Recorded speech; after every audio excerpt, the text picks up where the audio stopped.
You ask Tiger to solve. This deals with linear equations with one unknown. The final result is b equals 6. Let's solve it step by step. Simplify the expression. Simplify the arithmetic. Group all b terms on the left side of the equation. Subtract 5b from both sides. Group like terms. Simplify the arithmetic. Group like terms.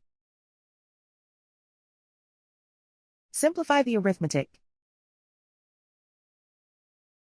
Group all constants on the right side of the equation. Subtract 3 from both sides.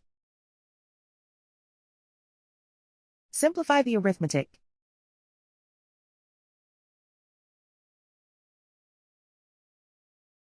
Isolate the b.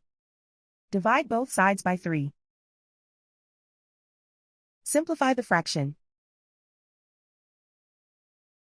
Find the greatest common factor of the numerator and denominator. Factor out and cancel the greatest common factor.